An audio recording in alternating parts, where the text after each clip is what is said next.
Hello everyone, welcome back to the channel. आसा खालामो नोंथांमोनहा मोजाङैनो दङ। खबरखौथ' मोनबाय जानो हागौ बयहाबो।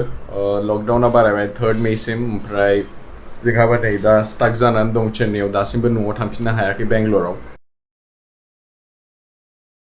बे भिडिअनि थ्रुयै नोंथांमोनहानो आं मोनसे मेसेज हरनो सानदों बैसागुनि।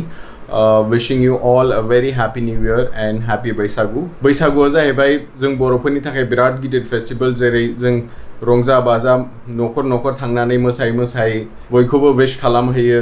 बेफोर दा बन्द जाथ'दों। नोंथांमोनहा बेफोरखौ एसे फालिथ'। जाय जेराव जेराव थादों बावनो थाथ'। लकडाउन जोबजासिम ओमफ्राय ससियेल डिस्टेन्सिंखौ मेनटेन खालाम।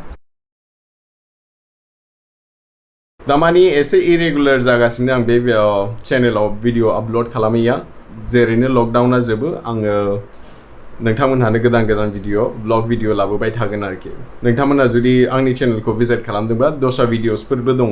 थाइलेन्ड सिरिसबो बानायदोंमोन आं, नोंथांमोनहा बेफोरखौबो नायनो हायो। आसा खालामो नोंथांमोनहा मोजां मोनगोन। स' वान्स अगेन हैप्पी बैसागु। नोंथांमोनहा मोजाङैनो था, सेफलि था, गावजों गाव help खालामलाय। Until the next one, take care, bye bye.